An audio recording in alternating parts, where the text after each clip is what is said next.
But it's safe to say that if you're in employer branding, producing content is a massive part of that job, whether you're commissioning it or doing it internally. And having production experience is really, really important. And so when I saw Rozana Green on LinkedIn, and I actually met up with her at a recent event, shout out to the EB meetup by the guys at Leap. I found out about the fact that she had 16 years of production experience in the BBC, and now she's working in a diversity outreach role for the BBC. So I just had to get involved in the podcast and get an episode in to talk about her experience of production and what that means for crafting great content. So let's get on with the chat. Yeah, thanks, Rozana, for joining. It's great to see you. Thank you. We met. I'm sure I've seen you on LinkedIn before, but then we and saw that you had all this production experience, and we met up at the EB meetup. Shout out to Sarah and Roger of Leap Create. And that was a great meetup in where was it? It was in Soho House. Yeah, great breakfast. It was awesome. Very great nice. breakfast. Very nice. I lost count of the hash browns that I had that day. Yeah, and it was we got chatting afterwards, and you were talking about, I found out what you were doing. You talked about your experience at the BBC. I was like, wow, that production experience sounds awesome. And even the chat we've had like just before this has been great. Right? And so just had to get you on the podcast to talk about this and talk about really how experience in production can really help kind of, I suppose, really add value in terms of the content you're creating for employer branding, talent attraction, but also retention of talent as well. So I'll stop gassing on. It's a bit of an intro about yourself. Amazing. Great. Thank you, Chris. Thanks for having me on. And I hope I have something insightful to say. We'll find out. Best of luck, everyone. So my role, so I work at the BBC, the outreach lead within employer branding, but which is one of those words like, what is outreach? It's just a word that we shove on things and can mean anything. But essentially, my job now is how do we attract diverse talent to the BBC, specifically around why people wouldn't want to come to us. What are those barriers? Is it our messaging? Is it representation? Is it access points? Right. So that's the work that I do now. Nice. But it's been quite a journey to get there. Yes. Well, look, I'd say really your background is fascinating. So let's take a bit of a kind of jump from, the various roles you've had and how you got into the BBC and how that's got you to where you are now. Yeah. So I've been in the BBC for 16 years. Nice. And in that time, the roles that I have done, but I started in radio production. Okay. So that was always my passion. And I got in very early. I started at 1Extra, and then worked between 1Extra and Radio 1 as an assistant producer and producer across specialist shows, daytime shows, talk show, all of that. And I think now, I knew that I was coming here today, and I was thinking about like, what are those things that I've kind of, picked up from doing those things, because it feels now like such a long time ago, because I did all of that. And we're talking about like 10 years ago now. That was when I was in production. Yeah. And yeah, it does feel like a million miles away, but actually what I'm doing now, I can see that link. Okay, that's good. Which is really, really interesting. But yeah, then I kind of was like, it wasn't for me. Really, really honest. I think, if you're in production, you have to live and breathe it, and it needs to mean the world to you. And I was like, this isn't quite it for me. Okay. And the great thing about the BBC is that I was able to go, okay, well, let me figure out what is worth the stress. Yeah, right? Nice. That's what it's for me. It's like, I'm going to get stressed, right? It's in my nature. So if I know I'm going to get stressed, let me feel like it's worth it. Yeah, so let me figure that out. And yeah, I went to be a business analyst. I worked for the food program at Radio 4 in Bristol. I led campaigns with Comic Relief, all over the place. But a majority of my time was still working within that production sphere. Okay, yeah. So I kind of ended up leading outreach for the pop networks at the BBC. So Radio 1, 1Extra Asia Network, 2 and 6. Okay. And that was essentially how do we attract audiences to come and listen to our station, specifically Radio 1, One Extra, Asia Network? Why aren't we attracting those audiences, and how do we kind of engage them? And then that became more around how do we bring in new talent in those areas. So that's what I did prior to this role. So even though I wasn't in production, I was working really closely with production. Yeah, okay. Yeah, so it was still kind of in the role somehow.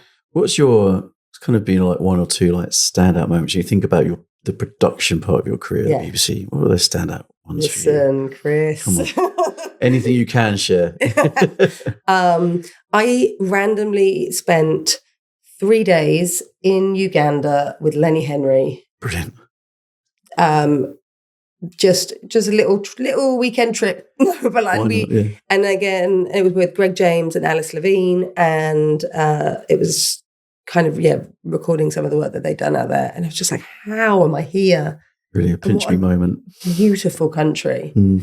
So that's definitely a standout in production. I worked on the chart, so I think every time One Direction, came in and were number one, and the amount of fans. I remember once the road got blocked because they knew that they were coming in. Huh.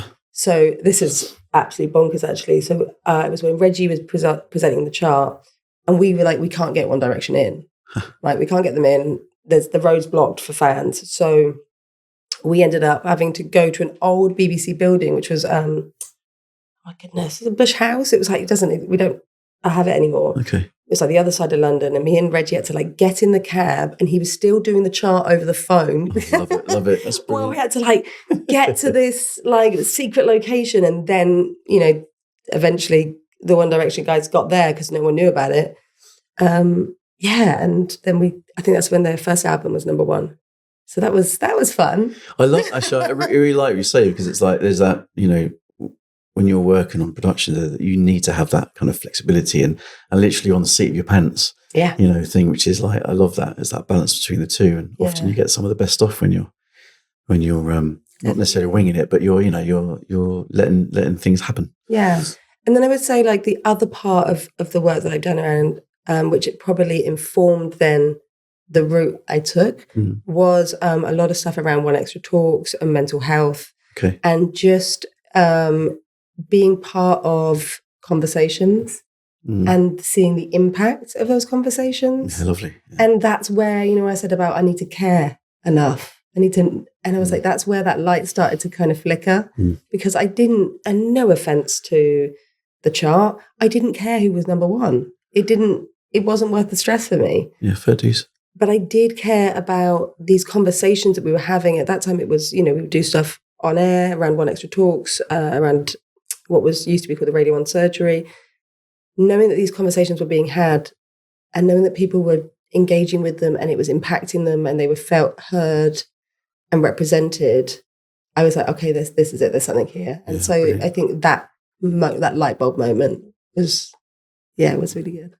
I was going to say, boom, there is now your current role, and I can just totally see why you've made that move. So tell us a bit about your role at the moment. Then, what would you do? So my role at the moment is, like I said, it's about looking at why certain underrepresented groups don't see the BBC as a place for them. Okay. And what can we do to change that? So I've done a lot of work around disability and neurodivergence. Yeah, nice. I've done a lot of work around ethnically diverse talent, and also around low socioeconomic. Okay. Yeah, nice. So, looking at what are those barriers that maybe we're putting up as a BBC? What are those perceptions? And one of the big things that I do is about just opening the doors of the BBC.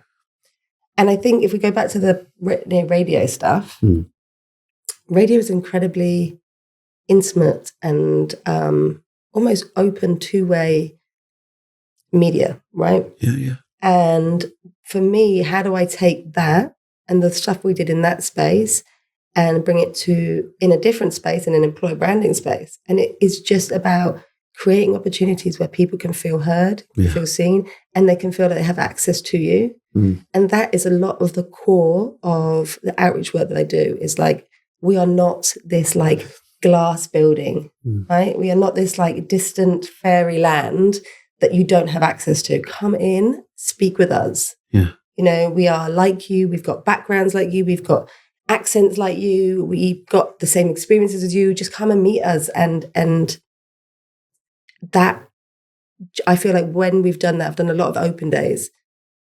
Even in webinars, it doesn't need to be like a physical thing, right? Just the access, that just really helps shift those perceptions of this big, scary BBC, and that people can then see themselves in, you know, in the workplace because they see people that are like them there. It's true, actually, because there is this, you know, the BBC as a corporation, which often I think people kind of, they go to, don't they, in their head. But BBC as an organisation that produces such a variety of content, entertaining content, all the ranges of content, requires so many different types of people, you know, 100%. And that true, like, absolute massive diversity in types of brain thinking, etc., is like brilliant. So to be able to open the door on that is fantastic. And I think, like, you know, I'm sure you've had people on the sofa talk about the importance of diversity in a workplace. The BBC is a public service. So therefore, we have to represent the public. And so my job is to look at where are we not within our organization, because we're not perfect. There are areas where we need, you know, better representation. So where are we not representing the public, and how do we change that? Once we bring people in that are more reflective of the UK population, we will be then making more content and providing better services for a wider UK population. Which is particularly important now, given business models are changing in terms of how content is distributed. Yeah. You know, it's not go down the TV license route, but, you know, it's like the way of actually making sure that actually BBC has a role to play in modern day world. Do you see value in the BBC, and does it reflect you? And if its workforce holds those values, and if its workforce is reflective of the UK population, then the answer should be, I'd hope, that yes. We don't always get it right. And that's the other thing is about, and another thing you always learn from production and radio is you've got to be quick, right? You've got to move. You've got to go, okay, you know what? We didn't do that. Great. Let's change that next time. Let's do it like this. Like, let's learn from those mistakes and keep going and keep being bold and pushing barriers. It's actually, you're so right, because it's the thing about there is an output, isn't there, when you're in a production? So therefore you can, it's not to say there's a beginning and end, but there is a kind of line in the sand, isn't there? You can go, right, look at it, adjust it. And going back to the thing about having to kind of have a structure in place, but be able to flex while you're doing it, because often, you know, to find that classic thing as people say, or when we interview people, the best content we get is when they think the camera's not rolling, you know, and because they feel at ease. So I suppose let's touch on that a bit, because you already mentioned some of that already, is this thing about what, for you, kind of what is your experience in, you know, in production and your kind of mindset? What does that do to really make sure that you're creating employer branding content that does connect in an authentic way? The connect and authenticity, often they're seen as being kind of like, you know, cliches, but there is for a reason, because there's truth, there's depth to it. So let's dive into that depth of it. So I think, you know, production or content creation is storytelling. Whether that's you're telling a story of number 40 to 1, or the story of, you know, One Direction's journey, or, you know, or whether it's a story of mental health in the Black community, like you are creating stories, and that you can then apply to, obviously, to employer branding, because what do we want to tell people about the BBC? We don't want to just give them, here's some go-to words, here's some clips of some footage. We want to share people's stories, because that is how we reflect the genuine experience of our workforce. And so taking that approach to a lot of the work that I've done within employer branding, and especially around DEI, is we want people to share their stories honestly. And it's not a case of sit here and say this. And so I think one thing that I learned quite early on is, and probably because I come from a radio background, which, like I said, is very intimate and it's very people, and and also you're doing a lot of interviews, so you want people to feel comfortable. Very so true, those skills, when you're then looking for staff to be advocates, you want staff to feel heard. And I think I've said that quite a few times today, because it's so key. You want people to feel heard, listened to, and just safe to be able to tell me what their experience is. So the first thing I do when I'm doing a employer brand campaign is sitting down with the individual advocates that we want to work with and just being like, okay, this is completely off the record. Let's talk about things. And like I said, because I've got that experience with that kind of intimate environment and the interviewing different types of people through radio, I think that is a kind of a skill that I've learned. And that there has not been anybody that I have interviewed in any of my campaigns that have said, do you know what, I don't want to do it. And we always give them, it's their content, it's their story, it's not mine. So from that first interview where we kind of talk, I'll say, look, I'm going to make some notes and then I'm going to send them to you. And if there's anything you don't want to be shared, we'll just take it out. Lovely. And so I think it's a lot of that stuff. And then, you go from those notes to then on set with them and just letting them know that it's about them.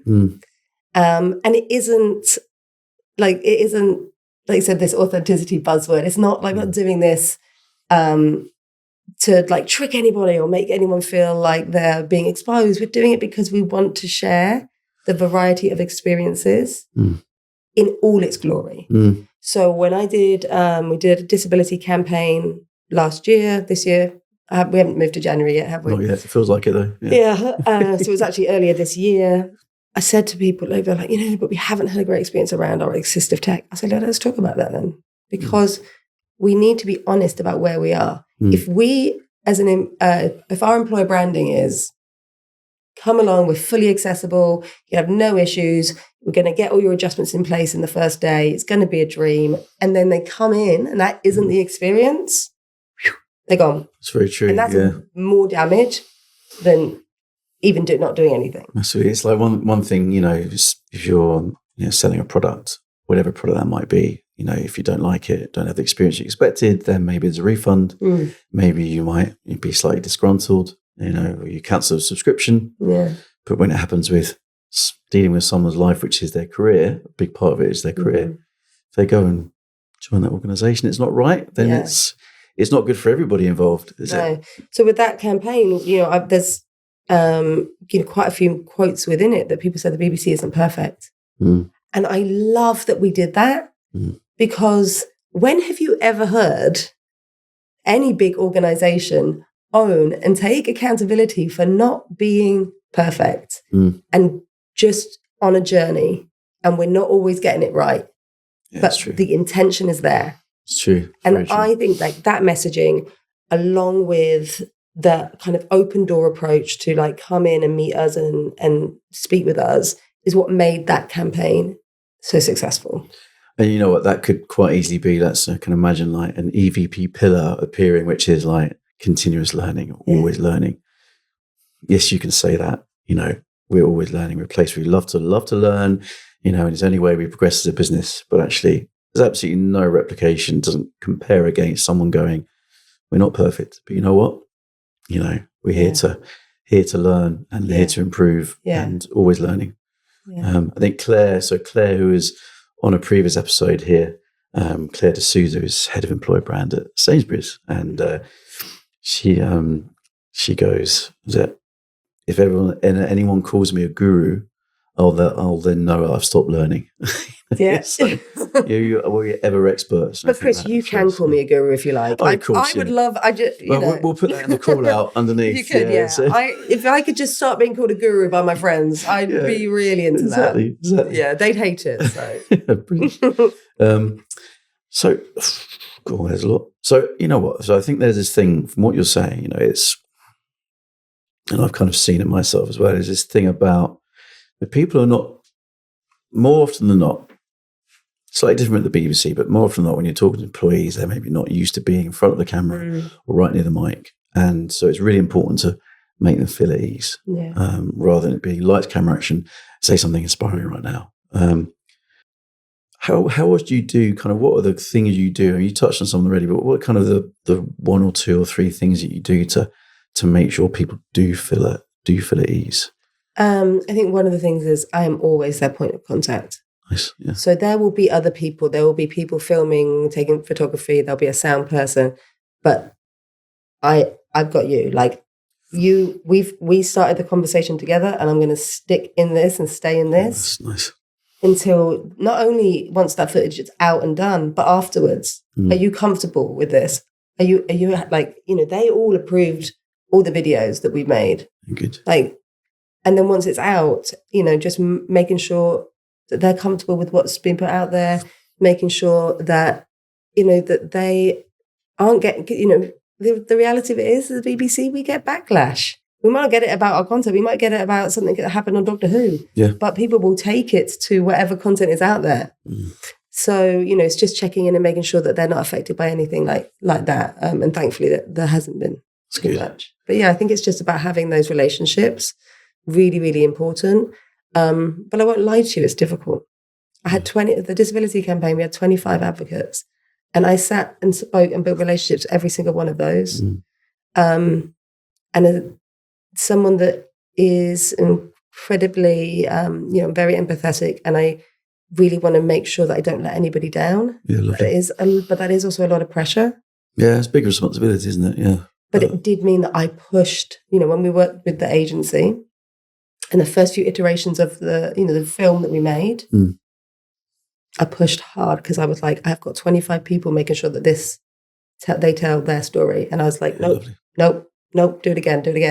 And I think because I come from that production background, maybe there was a bit of respect there. I was like, okay, well, she does kind of know this world, so she knows about storytelling. Yeah.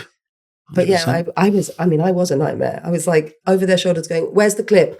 I know she said this, because I had it all in my head. She said this one thing and I need us to find it and I need us to use it. And I'm like, damn. But we got there. Because you went through the process, you had the conversations, you had your notes. Yeah. And even the things like, if you've got your shot list and you got your questions and they get ticked off, that they're there somewhere in the can, so they can be, pulled out. My problem is, I think, it's my ADHD. It's I store it all in my brain. And I think that's something that I'm having to learn better. Yeah. Is just write it down. But it's no, I need to just keep it in my brain forever. And then it's but nobody else knows about it if it's in your brain. So start putting it down. And it's been quite a learning curve that. Oh, we'll have to have a conversation after this, because there's a whole, this could be a whole episode about that, I think, in terms of capturing ideas and all that stuff. But anyway, yes. I think you said, I remember when we spoke earlier on this week, you were talking about, so we've just talked about people who aren't used to being in front of the camera and being right in front of the mic. But also you told me about when you were talking to at a recent event with all this year, talking to some famous journalists.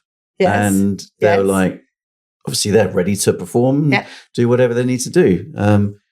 But I like what you said in terms of the approach. Don't know what I said. I'm sure it was great. It was like, because that was it. Yes. I did. So we had a presence at the Black Business Show. Yes. This year. Really important for the BBC to be in that space, to be connecting with that community and that audience, to hear, first of all, what people's perceptions are, and to also shift it and change it and the like. And we had a stage there.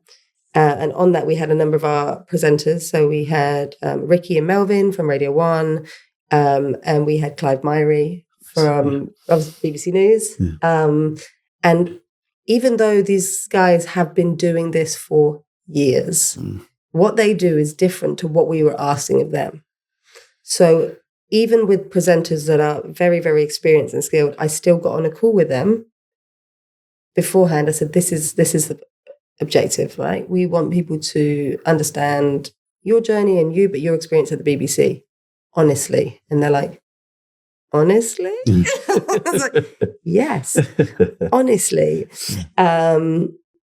And I think that, it was a different ask that they weren't really used to, and to talk about themselves not as a presenter or about hosting something, but as a member of staff and their experience there. And Clive was incredible. And he kind of came on stage, absolutely just captivated the room. And again, like just something, and the way that he spoke about it and his candidness around it. Again, like to see people that we see on our TVs or in the suits in front of the news or speaking in that way is just incredible. It's lovely. And it's actually, it goes back to your time in radio as well. Yeah. Intimacy. And obviously when I love like BBC newscast because it does feel like they just chill out a bit more. And I think they're really, really funny. Yeah. I love listening to BBC newscasts because it is very different to what you see in the studio or, on the news. And that's important because we all consume things in different ways, not just on platforms like, podcasts and, TV, but we all like to receive information in different ways. So, and I think a lot of the work I've done around neurodivergence has really taught me that, that I focus, and if I'm like, someone is sitting in front of me and they're being really serious and they're going through this like news, or do I need to hear it in a slightly more informal way? Do I need to hear it in a more relaxed format? Like that suits my style of, receiving information. And so I think that's another really interesting thing when looking at employer branding is what different ways can we showcase and tell our story? What different formats and styles can we provide this information in so that people can receive it in a way that is right for them? One of the things I've started to introduce very slowly at the BBC, because it's the BBC, it takes ages. A bit of time. Is around job ads. Right? So I saw this job ad. It was I was asked to promote it, and I looked at it, and it was called Program Exec. Well, what does that mean? Yeah, classic. Well, that could be anything. Yeah. I looked at the job description and I was like, oh my goodness, what do these words mean? There's a lot of information there. So I got on a call with a hiring manager. Okay. And I filmed it. Nice. And I said, right, what is the job? Yeah. It's this, da-da-da-da. What type of skills are you looking for? This, and this is really important. What type of thing they're going to be working on? Examples. Great, thank you very much. And we shared that. We literally, cut it up, shared it. It is not a glossy BBC piece of work. Doesn't need to be. But it doesn't need to be. It was giving the same information that was in that job description, but in a different way. And the reaction, the response that we got to that was like, oh, that's so helpful. Like, that's really good. Let's actually think about during COVID as well, how that changed things. And so I often say that, well, if the BBC are prepared to do like Zoom calls, Zoom style calls, other platforms, of course, available. Yeah, BBC style, something else. Yeah, but it's if they're prepared to do it, then there's got to be something in it, And actually, I think this is one of the perceived barriers to video, to creating that kind of content, because it's seen as being it's got to be on a set, got to be a massive crew, and there's got to be so much involved. Yes, there's a place for that, absolutely, but actually, let's lower the barriers by doing what you do. Have those kind of conversations. Actually, it's good you do that first before you do then invest in, a larger production. Yeah. Because then you know that what you create is going to be more on the money. Yeah. And I think that approach comes from, we go right back to my experience in production, but specifically in radio. Where radio, we don't have big budgets. We don't have big crew. It is you and a presenter, and if you're lucky, somebody else. I love that, yeah. And so you just do.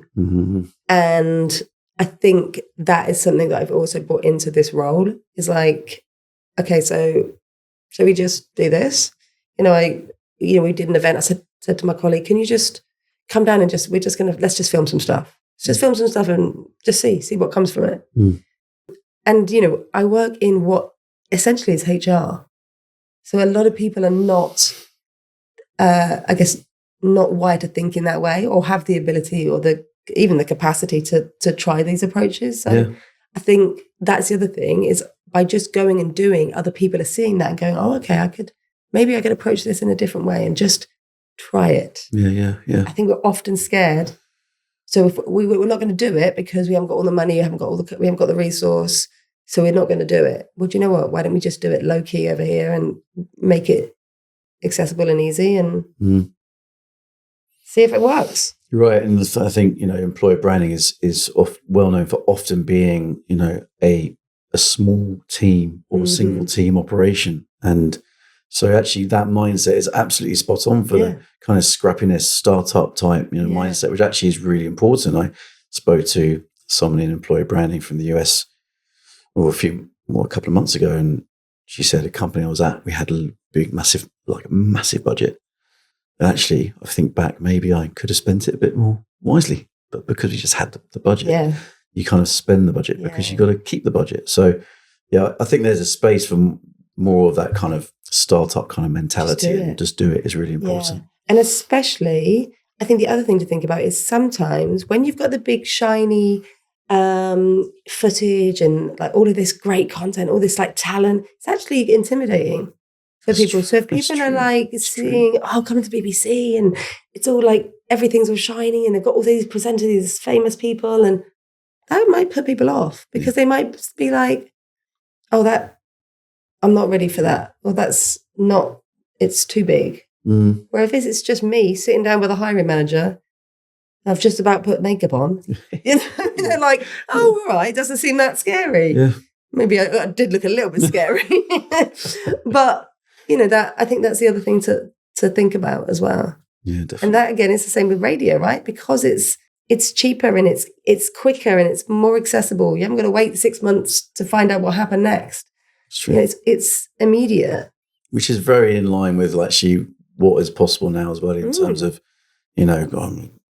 using organic social media to test content to see what response you get, and then investing in paid on that organic that's worked. And that kind of iterative approach is important because actually, when it does come to doing the larger productions, there's more business case and proof points. Then invest in the larger productions. Yeah. I love what you say. It's been great chatting. Thank you. I hope I didn't waffle too much or go off topic. No, it's good. No, it's good. Didn't spill any secrets. I don't think there's anything controversial, right. but lots are great. Lots are great. It's great to hear about your experience, but also we got some nuggets there that people can, pick up and apply in what they're doing in their team, whether it's one person or multiple people. So I hope so. And if anyone listening does have any questions, they can reach me on LinkedIn, and I'm more than happy. Although I'm awful at replying. I always say that to people. I'm really bad at replying. Please don't take it personally. And then I just blame my ADHD, and everyone forgives me. Well, they can contact either of us, and we'll make sure. But I will also pop in some links to the work that you've done recently. I'll show you the Sweetie stuff and get people to have a look at that. Thanks very much. Thank you, Chris. Thanks. Cheers.